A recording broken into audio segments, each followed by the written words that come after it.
The Lady Titans softball team began their games this week at home on Tuesday against Decatur MacArthur. Senior catcher Lexy Koester joins us now. Thanks for coming on, Lexy. Thanks for having me.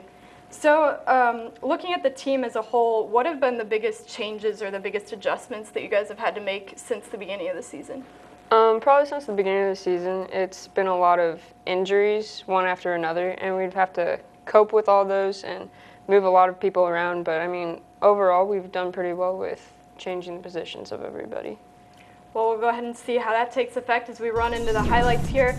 Sydney Pulaskis-Laher was on the mound for the Lady Titans. How has she really stepped up as a young talent in the face of some injuries like you were talking about? She's really done well. Her and I have been working together for a while and just getting the trust with each other to know if she throws a bad pitch, I'll have her back and bring her up, and knowing that our teammates behind her really have her back with if they can hit.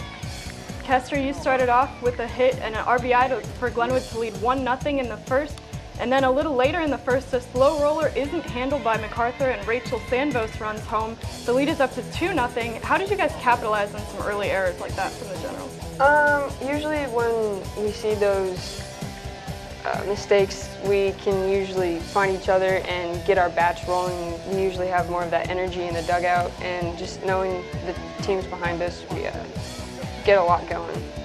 Olivia McClintock bunts it and it's overthrown to first, so she'll go ahead and run on to third as she puts Glenwood in scoring position again. She's really been a great talent from that side too. And then Koester again, you'll send a hit to right field this time.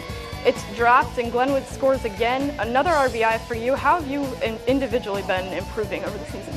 Over the season, I knew last year I wasn't as top with my hitting, so last year I really worked on it, and from that time being, just my personal goals for the hitting have really expanded and gotten better, and hopefully they'll keep on going. Another hit goes along the first baseline, and 2 runs will come home to score as first Janik Squibb runs in, and then Carolyn Franke will head home as well. Angie Ford will slide into third, and she is safe as the lead is now up to 6-0 in the third inning. And then another run scores for Glenwood with Hannah Rebbe. You had a big third inning, and how have big innings really been a part of you guys? You'll just go on runs and score a lot. The big runs and innings for us really help us during our fielding, because then we have that energy, just keep on having our team behind our pitcher, and it just really keeps it going. Yeah, talking about that good fielding with the double play there to end the threat.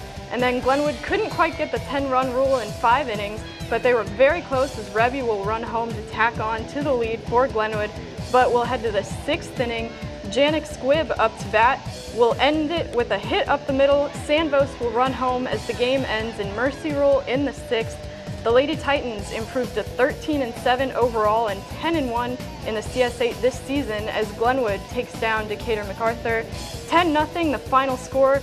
Sydney Pulaskis-Laher, the winning pitcher, allowing 0 earned runs and 1 hit. She also recorded 6 strikeouts, and Lexy, you went 3 for 3 with 3 RBIs. This highlight is brought to you by Robert's Seafood Market in Springfield.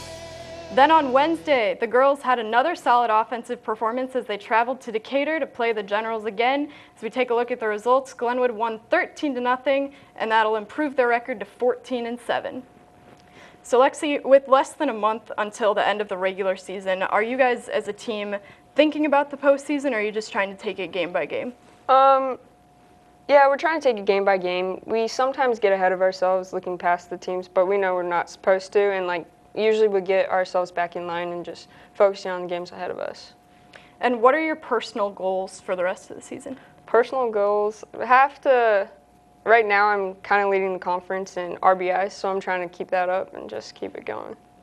And talking, because this is your senior year, end of high school career, how are you going to miss high school softball, and maybe talk about if you have any favorite memories from it? I want to really miss all the girls, just have fun. I love it when we're having our hitting practice and we're just out playing our music and we just start dancing crazily, and it's just really fun, just spending time with all the girls. And obviously you're going to miss it, but looking ahead, you're going to play at Lincoln Land, so how are you excited for that and going to join some more Glenwood people there? Yeah, I'm really excited. Bree Graham, our pitcher last year, she goes there, and then a bunch of other girls from different conferences are there, and I know we'll be a great team, so I'm really excited. Well, we wish you the best of luck, and thanks for coming on, Lexi. Thank you. The Lady Titans will journey to Highland High School this weekend for the Triad Tournament, with the first game today at 5 o'clock. The Rush is brought to you by State Farm. For all the nevers in your life, State Farm is there. And Hy-Vee, where there's a helpful smile in every aisle.